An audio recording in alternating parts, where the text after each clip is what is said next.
सोचिए, सिर्फ एक ज़ेर, एक ज़बर या एक पेश बदलने से एक पूरे जुमले का मतलब बदल जाए। आज हम इसे ग्रामर की गलती कहेंगे, लेकिन तकरीबन 1400 साल पहले यही गलती एक बहुत बड़े मसले की शक्ल इख्तियार कर रही थी। इस्लाम तेजी से अरब से बाहर फैल रहा था। फारिस, रूम और दूसरे इलाकों के लोग अरबी सीख रहे थे, लेकिन अरबी उनकी मादरी ज़बान नहीं थी। ज़बान खराब नहीं हुई थी, मसला ये था कि अब उसे ऐसे लोग भी बोल रहे थे जिन्हें उसके बारीक एराब फितरी तौर पर मालूम नहीं थे, और अरबी में कभी कभी एक गलत हरकत फ़ाइल को मफ़ऊल और सवाल को तअज्जुब बना सकती थी। कुरान को सही समझने के लिए ये फ़र्क मामूली नहीं था। इसी ज़माने में बसरा के एक आलिम, शायर और गैर मामूली ज़बान शनास थे, अबुल अस्वद दुअली। अरबी ज़बान की तारीख़ में उनका मकाम बहुत अहम है। उन्हें अरबी कवायद को बाकायदा उसूलों में मुरत्तब करने वाले अव्वलीन उलमा में शुमार किया जाता है। यानी अरब लोग सदियों से दुरुस्त अरबी बोल रहे थे, लेकिन अबुल अस्वद ने पहली मर्तबा इस ज़ुबान के पोशीदा उसूलों को पहचान कर उन्हें लिखने और समझाने की कोशिश की।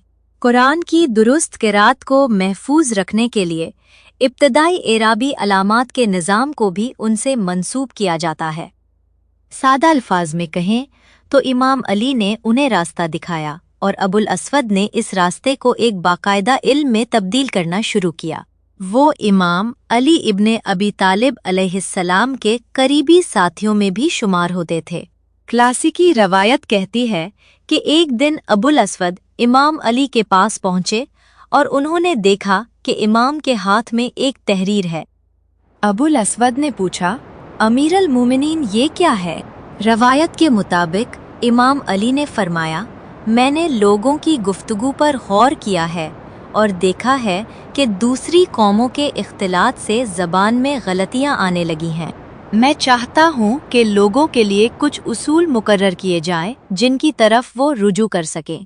फिर उन्होंने वो कागज़ अबुल अस्वद की तरफ बढ़ाया। उस पर लिखा था, अल कलाम कुल्लुहु इस्मुन व फ़ेलुन व हर्फ। तमाम कलाम 3 बुनियादी हिस्सों पर मुश्तमिल है, इस्म, फ़ेल और हर्फ। ये एक मुकम्मल ग्रामर की किताब नहीं थी, ये एक नक्शा था, एक आगाज़ था, सोचने का एक तरीका था। उन्हो हादान नहवो व अदिफ इलैही मा वका इलैका, यानी इसी तरीक़े पर आगे बढ़ो और जो नए उसूल तुम पर वाज़े हों उन्हें इसमें शामिल करते जाओ।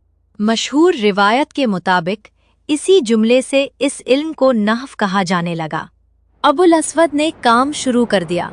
वो जुमलों को देखते, अल्फाज को तकसीम करते, कायदे बनाते और फिर उन्हें इमाम अली के सामने पेश करते। रवायत है कि जब उन्होंने इन्ना और उसकी बहनों की फहरिस्त बनाई तो उसमें लाकिन्ना को शामिल नहीं किया। वअैना लाकिन्ना, और लाकिन्ना कहाँ है? अबुल अस्वद रुक गए। एक मुख्तसर सवाल ने उनकी पूरी दर्जाबंदी दुरुस्त कर दी। बाद में जब अबुल अस्वद से पूछा गया, आपको ये इल्म कहाँ से मिला? लक्कन्तु हुदूदहु मिन अली इब्ने अबी तालिब, मैंने इस इल्म के बुनियादी उसूल अली इब्ने अबी तालिब से सीखे। गौर कीजिए, उन्होंने ये नहीं कहा कि उन्हें एक मुकम्मल किताब दे दी गई थी। उन्होंने कहा, मुझे उसकी हुदूद, उसकी बुनियादें और सोचने का तरीका सिखाया गया। यहीं से एक इल्मी सिलसिला आगे बढ़ा। अबुल अस्वद के शागिर्द आए, फिर बसरा के नहवी, फिर अल खलील इब्न अहमद और बाद में सेबवैह की अजीम किताब। अरबी ग्रामर एक दिन में वजूद में नहीं आई, लेकिन रिवायत हमें बताती है कि इस सफ़र के आगाज़ पर 2 शख्सियात खड़ी थीं। एक उस्ताद जिसने मसले को आने से पहले पहचान लिया और एक शागिर्द जिसने इस ख्याल को बाकायदा इल्म में ढालना शुरू किया। अगली बार जब आप अरबी में कोई ज़ेर, ज़बर या पेश देखें तो याद रखिएगा, वो सिर्फ एक अलामत नहीं, उसके पीछे मानी को महफूज रखने की सदियों पर मुहित एक कोशिश मौजूद है। और इस कोशिश की इब्तदाई कहानी इमाम अली और अबुल अस्वद दौली की एक गुफ्तगू से जुड़ी हुई है।